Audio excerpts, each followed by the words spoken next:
Hello everyone, Princess Full Moon Fall here, and the three stories I want to tell you today are all of ghost dogs, one in South Carolina, one in Maryland, and one in North Carolina, and I will be telling you them in that order.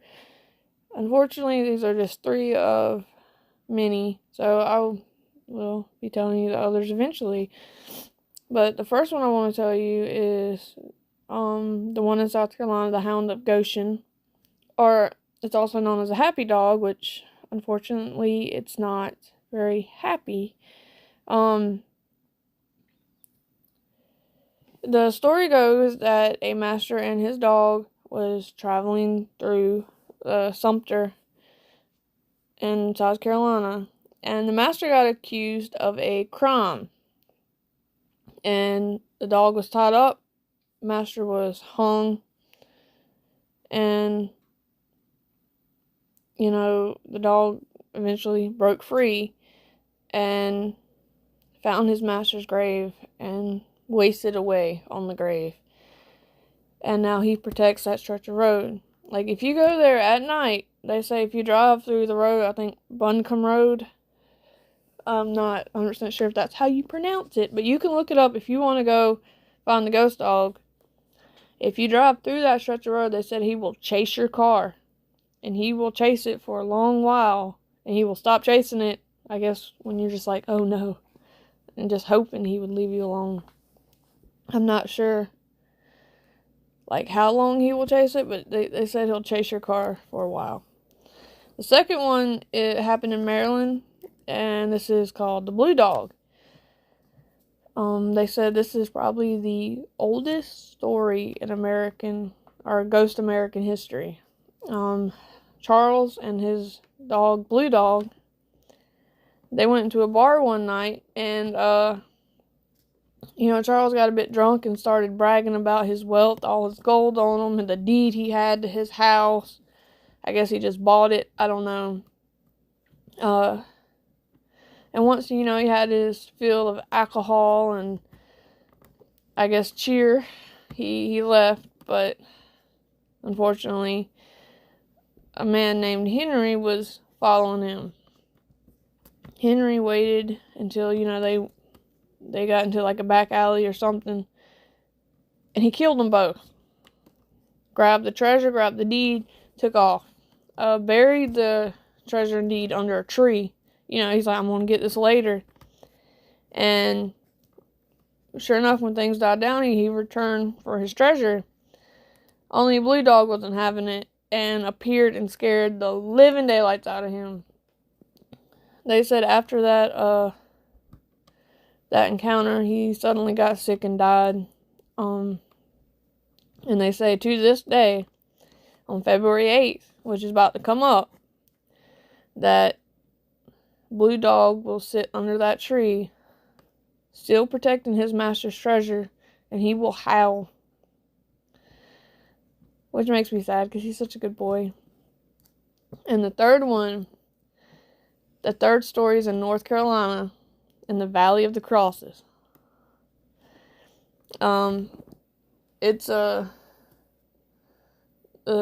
name of the story is the Demon Dog of Valley Cruz. If I'm pronouncing that wrong, please forgive me.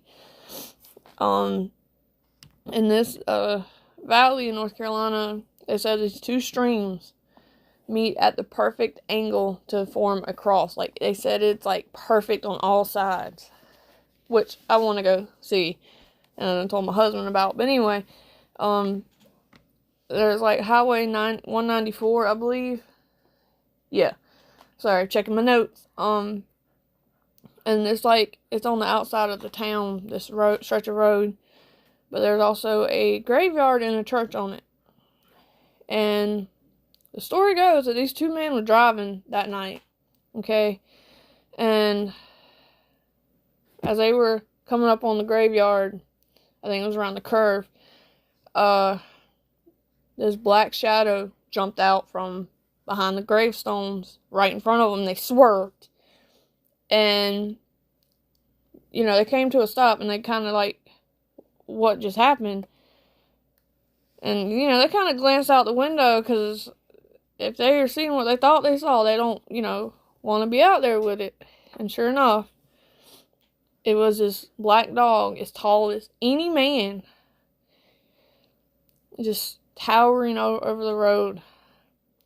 They said his teeth were just yellow and just grrr. I know, that's very descriptive, ain't it? But anyway, his eyes, they said, were fiery red, like the reds of hell. And, they said his snarl, like, it just chilled you to the bone, and he started coming towards them, step by step. And the guy in the passenger seat's like, go, man, go. And the driver's like, just took off. They said that they were getting faster and faster. Said still about 90 miles an hour that the dog was gaining on them. Like, he was still getting there. And I mean, they're in the mountains. So, a mountain road ain't just straight.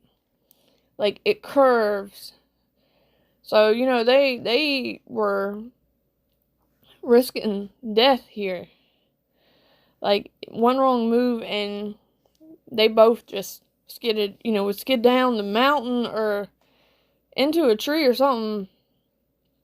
So it was death or death.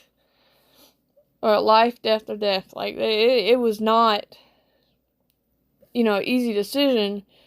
But they said, the dog, like I said, was gaining on them. And the guy in the passenger seat was, go, man, go, Probably got that high-pitched girly voice. And, they said, they finally crossed a bridge where the two rivers meet. And the dog just stopped. They saw him in the rearview mirror just standing there looking at him. But they just kept on going. They're like, nope, nope. And they knew they were not sleeping that night. But, that is the 3 stories of ghost dogs. I hope you enjoyed it. And like I said, there's more to come. And I hope you enjoyed watching my little fur babies. Y'all have a good morning, afternoon, evening, and night. And I will see y'all next time. Bye!